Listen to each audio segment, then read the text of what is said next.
ये देखिए हलवा बिल्कुल मिक्स हो चुका है अच्छे से।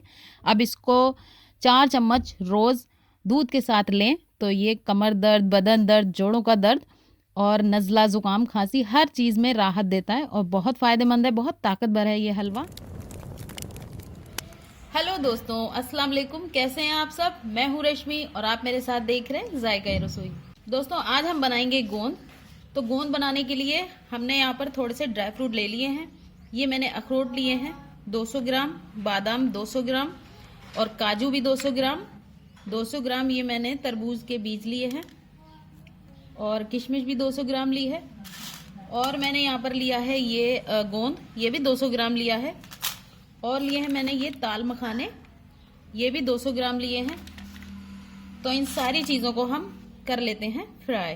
हमने एक कढ़ाई में देसी घी गरम कर लिया है। अब हम इसमें सबसे पहले फ्राई करेंगे ये गोंद हमें थोड़ा थोड़ा डालना है और स्लो फ्लेम पर इसको भूनना है, क्योंकि अगर हम तेज फ्लेम रखेंगे तो फिर ये गोंद अंदर तक पकेगा नहीं। तो ये देखिए ये फ्राई हो गए हैं पूरी तरह से। अब हम इसको बाहर निकाल लेते हैं। स्लो फ्लेम पर इसलिए फ्राई करते हैं गोंद को, क्योंकि अगर हमने घी तेज कर लिया तो फिर क्या होगा, गोंद ना अंदर से फ्राई नहीं होगा। तो फिर क्या होता है, बाद में वो दांतों में चिपकता है जब खाते हैं तो, और फिर बहुत ज्यादा चिपक जाता है, जो कि खाने में बिल्कुल अच्छा नहीं लगता। सारा फिर हलवे का, मेवा का, गोंद का सबका टेस्ट एकदम खराब हो जाता है। तो इसलिए इसको फ्राई करते वक्त बहुत ध्यान रखना है और थोड़ा थोड़ा करके ही डालना है बस हमें।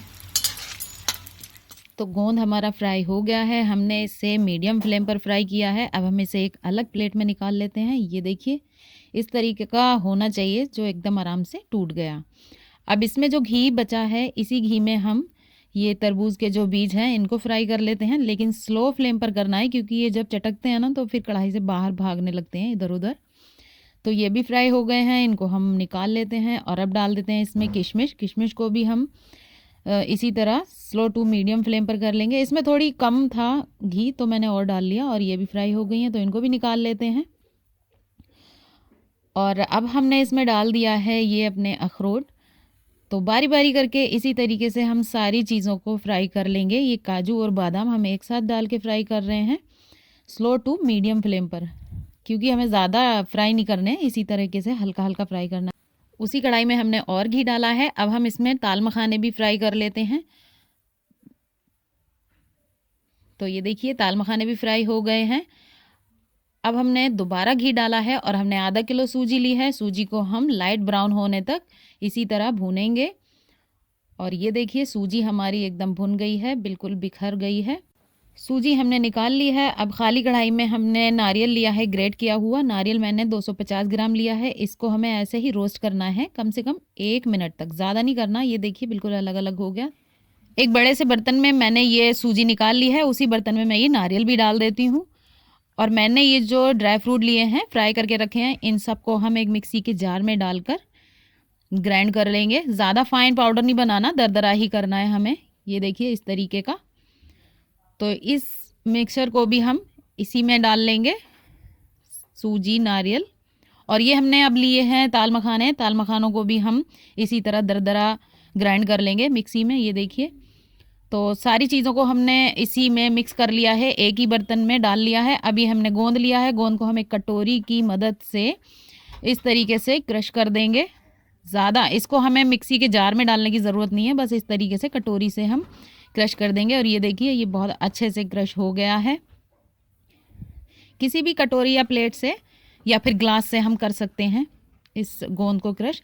अब इस गोंद को भी हम इसी मिक्सचर में मिक्स कर लेते हैं।